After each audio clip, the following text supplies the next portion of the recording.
Basically, there was a club at Barton Hill. Because we used to ride around taking pictures of like every bit of graffiti we saw. The book Spray Can Art came out, and there was a piece by 3D in there, which we knew where it was. So we go and photograph that, and it basically we ride about on our bikes, like 4 or 5 scruffy little kids on BMXs riding around St Paul's and Clifton and everywhere we possibly could, taking photos of graffiti. Barton Hill is such a big chapter in Bristol's history. You know, that place played a really important part in, well, obviously mainly graph, but in Bristol hip hop history. Barton Hill is just, that's got a status.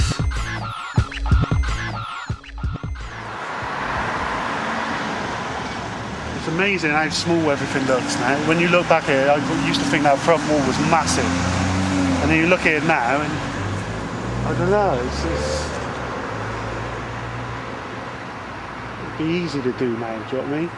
But when, like, I spent half my life here, obviously, the first piece that was on there was that Crazy Vision piece that Chio, Deed and Shane and Tio did, and it is all bunt lap, and it just blew us away. Like, I'd ride up here on our bikes and just see it, and fucking hell, who done that?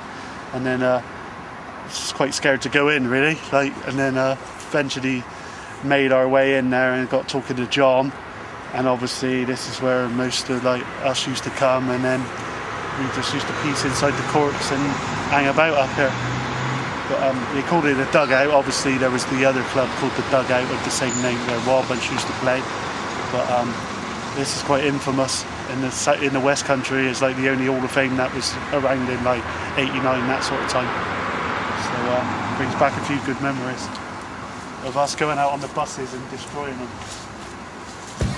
I even going to start to mention the amount of people who used to go there. You yourself were one of those people. I used to see Kales there quite regularly.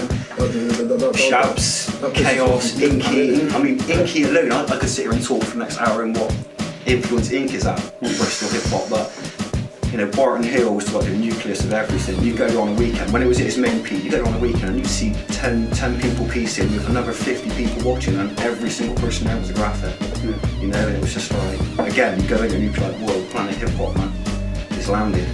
Basically, there was a whole group of artists at the Barton Hill Youth Club called the United Bombers.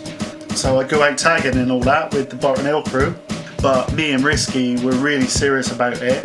So we'd go out and do illegal pieces our side of town.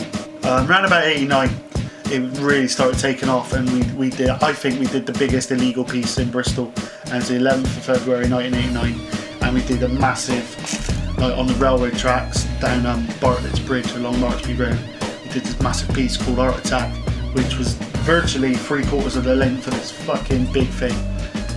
And we stayed out all night, did it, went back in the morning, took photographs. Unbeknown to us, the police thought it was getting too out of hand, so they decided to raid everybody and do this massive operation and literally just shut down the Bristol graffiti scene, which effectively it did for that period of time. And this was in July in 1989, I think.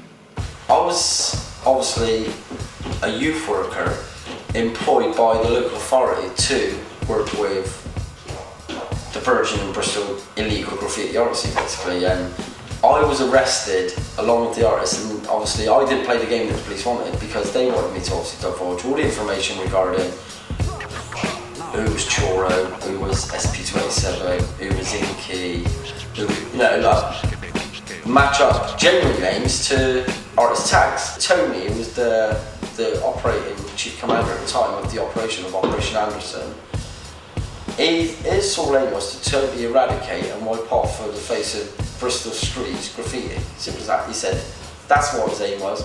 Take me down, take the artist down, job done. Make Bristol an example, it'll have a knock-on effect around the country. Illegal street art and graffiti could disappear overnight. And if it rouges out the end again, as you said, yeah, we'll do the same thing again. We'll do the same thing again. It's just like, it's illogical now. It's never going to It's never going away. Never, of course it's not. We're now in 2007. Yeah. And it's probably as bad now as it was with, not so much bus-wise and stuff, but tagging-wise, it is better. I knew deep down that they weren't all going to start painting illegally because it's a buzz that you get from doing it. That is all part of the graph scene, as simple as that. That is the buzz you get from it.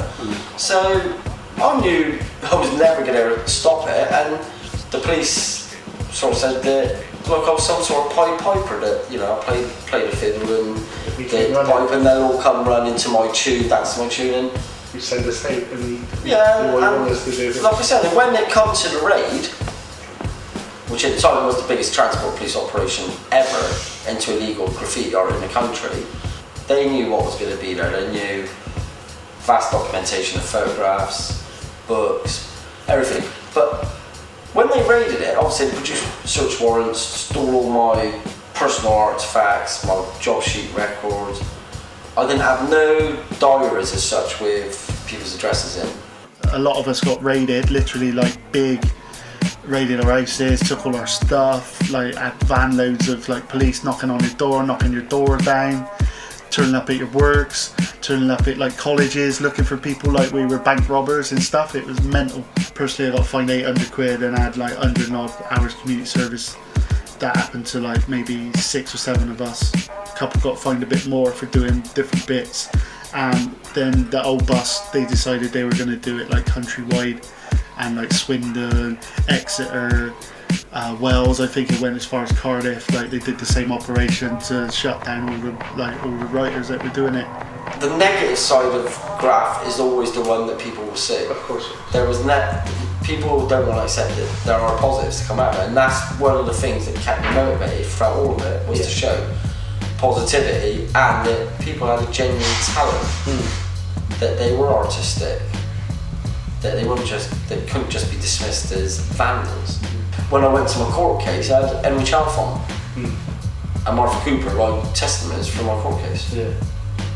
No. I described you as the Henry Chalfont of Bristol just now on the way up. They actually wrote testimonies from my court case. Yeah. Like to the judge who would be reading it, like, well, you don't know anything. That means nothing to anyone else. Nothing, but They're the fact that there are legends Yeah. within the graph world, with as simple as that, and to have people like that write testaments saying that this work that this person is doing is, you know, a worthwhile and valid thing, and that, you know, others to be more understanding and all the rest of it, was all good, you know? Yeah.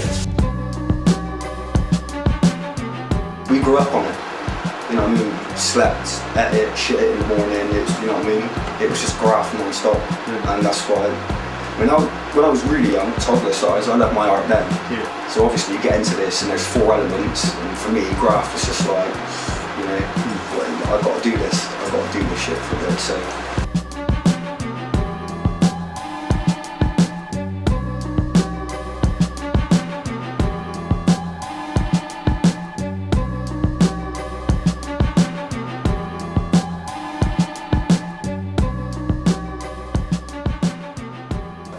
First and foremost, I'm Bristolian, like, proud of the city, and like, Bristol got such a wealth and depth of talent. I reckon second only to London, gotta be honest. Without a doubt. Forget Manchester, Birmingham, all them places. Bristol, for me, all day long, whether it be music, art, production, anything like that. It's cutting edge, always have been.